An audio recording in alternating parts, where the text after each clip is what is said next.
हे welcome back. स्वागत है आपका इस चैनल में जहां हम बात करते हैं स्टार्टअप्स के ऊपर, बिजनेस के ऊपर, एंटरप्रेन्योर्स के ऊपर। तो आज बात करेंगे वॉरेन बफेट के ऊपर, जो कि वर्ल्ड के 5th रिचेस्ट मैन है। उसके बारे में बात करेंगे किस तरह से वो इन्वेस्टमेंट किए, किस तरह से उनका स्ट्रेटेजी क्या होता है इन्वेस्टिंग करने का, स्टॉक मार्केट में वो किस तरह से जो है इन्वेस्ट करते हैं। तो ये जो है market cap to GDP ratio और पी के बारे में पता करते हैं।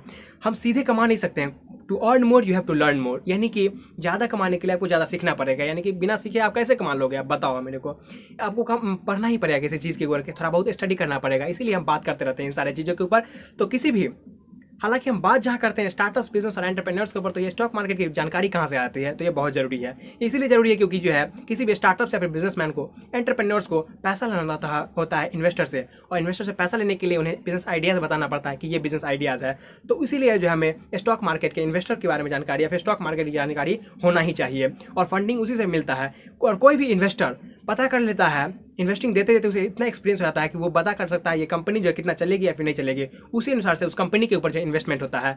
तो इसी के बारे में हम बात करने वाले हैं। तो ये किस तरह से market cap to GDP ratio के ऊपर फोकस करते हैं और ये प्राइस अर्निंग रेशियो के ऊपर फोकस करते हैं, जिससे जो है ये इंटरव्यू में बताए थे, ये तरीका जो है किसी भी नया इन्वेस्टर के लिए बहुत ज़रूरी है या फिर ये पुराने भी के लिए बहुत ज़रूरी है। क्योंकि ये जो है इसके देखते हुए जो है किसी भी कंपनी में जो है इन्वेस्ट करते हैं। तो ये market cap to GDP ratio होता क्या है, यानी कि मार्केट कैप यानी कि मार्केट का कैपिटलाइजेशन, यानी कि उसका मार्केट का वैल्यू कितना है। फॉर एग्जांपल, आप मान लो एक कंपनी है एबीसी या फिर XYZ मान लो। तो ये एबीसी या फिर XYZ कंपनी जो है एक कुछ बनाती है, प्रोडक्ट बनाती है। एक प्रोडक्ट का दाम उसका 10 रुपया है और वो जो है 100 प्रोडक्ट बनाती है। तो उसका मार्केट कैपिटलाइजेशन कितना हो गया, 1000 रुपया का उसका मार्केट कैपिटलाइजेशन हो गया। उसी तरह से मान लो कोई एक पेन इंडस्ट्री है, एक पेन बनाती है 10 रुपया का और जो है 1000 पेन बना लेती है, तो 1000 हो गया। तो ये देखते देखते जो है सारा कुछ को जो है इवेल्युएट करते हैं, कैलकुलेट करते हैं, ऐड करते हैं सारी इंडस्ट्री का, NSE और BSE यानी कि नेशनल स्टॉक एक्सचेंज और बॉम्बे स्टॉक एक्सचेंज, यानी कि इसका जो इंडस्ट्री है, यानी कि ये जो एक तरह स्टॉक मार्केट है, उसके बारे में देखते हैं कि कितना इसका जो है मार्केट कैप कितना है। मान लो 1 लाख, फॉर एग्जांपल के लिए मान लो आप 1 लाख जो है इसका मार्केट कैपिटलाइजेशन है सारा कंपनी को मिला के, और देश का जीडीपी जो है वो 50 जा रहा है। तो इसे इंडिकेट मिलता है कि जो मार्केट कैपिटल जो है ज़्यादा है, मार्केट जो है बहुत ज़्यादा महंगा है, उस समय इन्वेस्ट नहीं करना चाहिए, उस समय डाइवेस्ट करना चाहिए। तो इसको देखते हुए जो है वॉरेन बफेट इन्वेस्ट करते हैं। और इसके अगेंस्ट जो है प्राइस अर्निंग रेशियो, जो कि बहुत ज़्यादा मैटर करता है। प्राइस अर्निंग रेशियो यानी कि क्या हुआ, फॉर एग्जाम्पल के लिए आप मान लो कि जो है जब प्राइस अर्निंग रेशियो यानी कि प्राइस टू अर्न रेशियो, कितना प्राइस लगाते हो और कितना वो आप कमाते हो।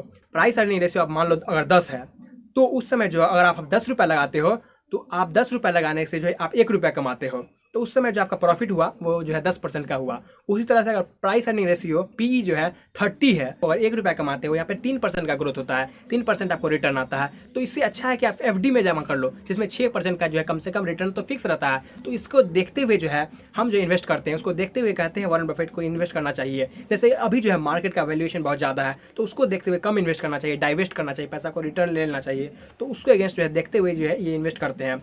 तो ये प्राइस अर्निंग रेशियो और market cap to GDP ratio को देखते हुए इन्वेस्ट करते हैं। तो इसके बारे में आपका क्या राय है, और आप अगर इन्वेस्टमेंट करते हो तो इससे ये सारी चीज़ों को देखते हो कि नहीं देखते हो, ये मुझे कमेंट करके जरूर बताना। मुझे उम्मीद है कि आपको ये वीडियो पसंद आई होगी। अगर आपने लाइक और शेयर नहीं किया तो लाइक भी कर दीजिए, शेयर भी कर दीजिए, और चैनल सब्सक्राइब करना बिल्कुल मत भूलिए, क्योंकि मैं आपके लिए रोजाना इसी तरह हर रोज किसी न किसी के ऊपर ग्रेट इन्वेस्टर या फिर ग्रेट एंटरप्रेन्योर्स के ऊपर बात करते रहता हूँ। फिलहाल आज के लिए इतना ही। जय हिंद, वंदे मातरम।